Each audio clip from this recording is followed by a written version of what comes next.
So, the lawyer for former President Jacob Zuma says State Prosecutor Billy Downer is biased and should be off the case. But the lawyer for the state says Downer's conduct has been so exemplary that he deserves a medal. Zuma, of course, facing 16 counts of fraud, corruption, money laundering and racketeering.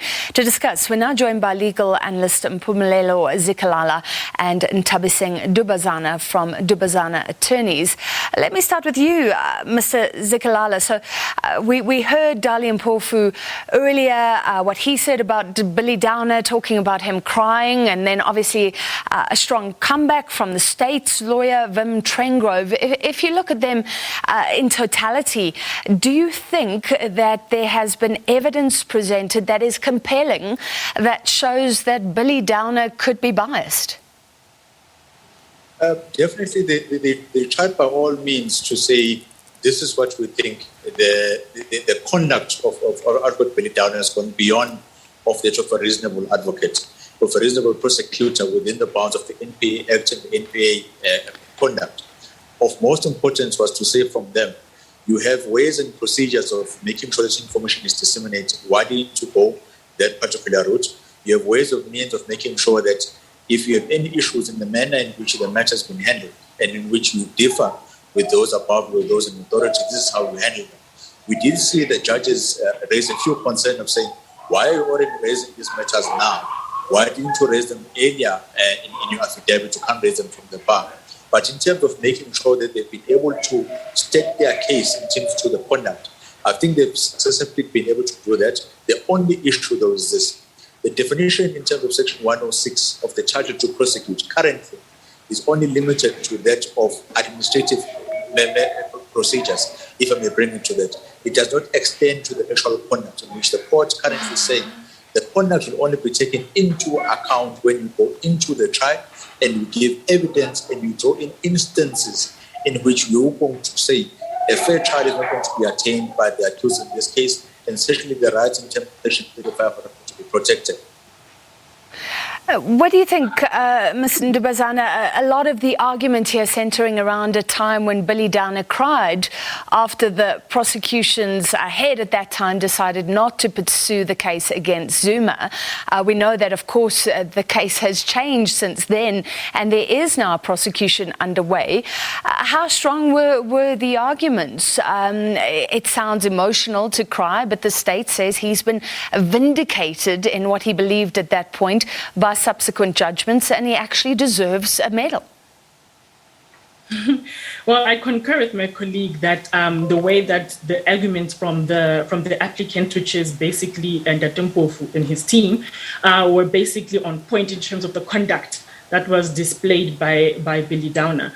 So what I am thinking, where I'm standing, is that, like my colleague just said right now, the conduct and the manner in which the trial, Section 106, would be applicable within the trial is based on the administrative side of things in terms of the NPA. I think it was also smart on the part of the defense, at least, to bring this application once the accused has pleaded, because it means the trial has started. So therefore, the administrative process of trial can now be discussed because the trial is actually sitting. So instead of doing the application prior to the trial happening, then it would mean that, okay, fine, if you do the application prior to the trial sitting, then they can change Billy Downer and then bring another prosecutor to proceed with the matter.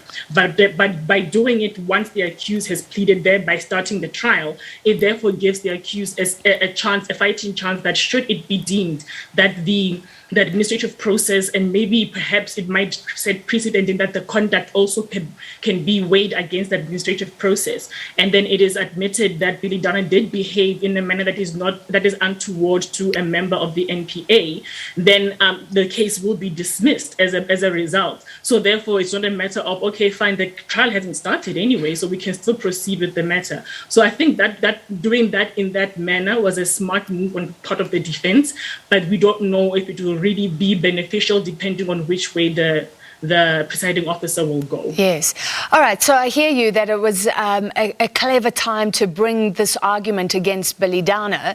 But staying with you, Mr. Dubazana, what do you think of the actual arguments about Billy Downer's bias? Let's just look at some of the arguments brought up today, the whole issue of the spy tapes.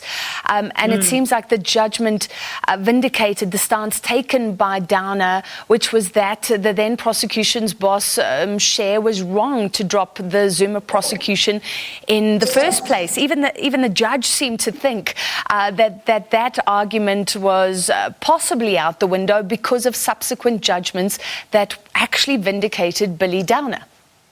100%. There's a lot of judgments that have happened since that do vindicate Billy Downer. So I don't know how successful the defense is going to be in proving that he is biased in one form or another. They've dwelt so much more on his emotional aspect and character-wise and how he behaved, instead of focusing on the procedures that he was supposed to follow in order for the applicant to prove that indeed he is not supposed to be where he is. In other words, prosecuting this matter. So from where I stand, I don't know if procedurally the applicant has adduced sufficient evidence to convince the court otherwise. And the SCA case also doesn't help the applicant either, because it also says, well, there is enough evidence, let the matter proceed. So unless and the High Court is bound by the SCA ruling. So I don't know how the applicant is going to try and swindle the matter to say that although the SCA said this, we still think that the court should go in a different manner. Yeah. So the judge is going to have an interesting situation on his hands making this decision. Mr. Zikalala, I don't know if you want to talk about that, bringing up the spy tapes matter, because there have been so many judgments in this matter, but bringing in the new element that Billy Downer cried at the time when the case was first withdrawn, so painting him as very emotional? For me, it's a question of saying, yes, the end is for that, justice must be done.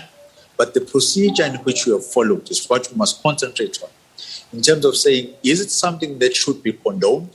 Is it something that, under the circumstances, was the only option that was there? Let's remember, we have the National Prosecutors Authority Act. You have the NPA Code of Conduct that tells you, if you feel disgruntled, these are the processes and procedures that you must follow. If it is found that we haven't found these particular procedures, then there must be punishment somewhere, somehow, in which a person is going to say, you must be punished for not following those procedures because they are there for a reason. If we condone those procedures for the greater good, and I'm saying that in inverted commas, then there must be some sort of qualification that would say it has to start and end in this particular way. It may have been noble at the time. He may have been very justified in terms of crying and making sure that I want justice to be served at the end of the day. But the procedures or the non-compliance with the procedures that are there, the defense is then saying, let us extend the definition of this particular conduct to include even that. So what the defense team of the former president is saying, let's just add to the jurisprudence of the charge to prosecute. Let us not limit it to only administrative processes. Let us expand it to say, if the conduct of the prosecutor, it is of such gross or in contravention of the NPA Act and the Code of Conduct, let's then say they don't even have the title to prosecute.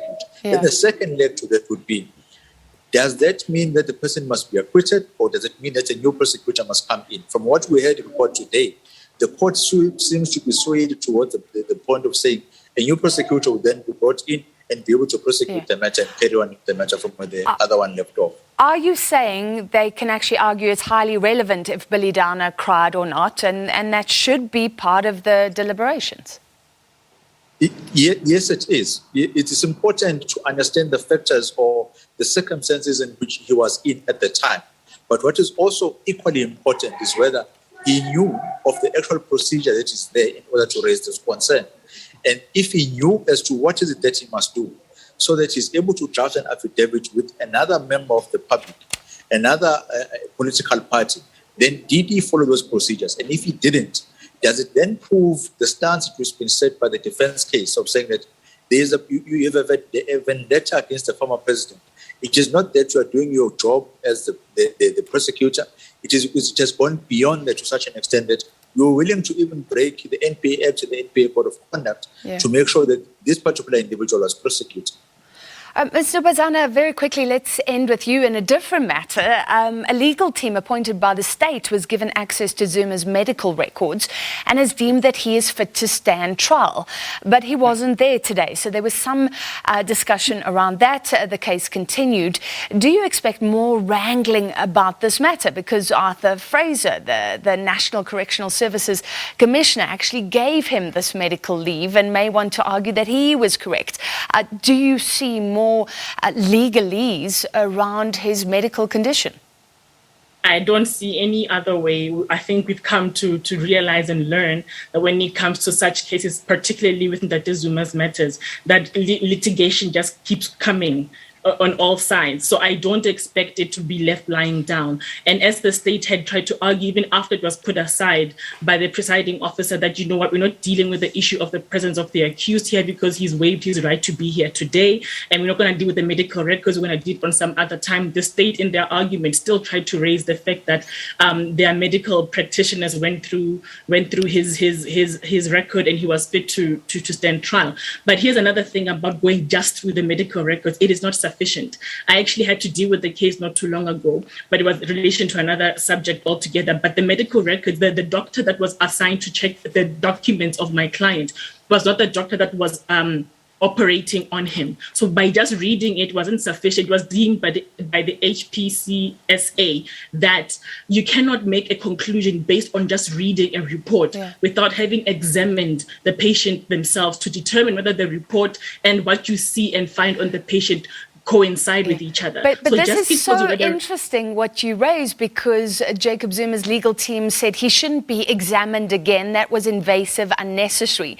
So it seemed like they were trying to come up with a good compromise, but you're saying that could leave the state vulnerable to more legal attacks in future.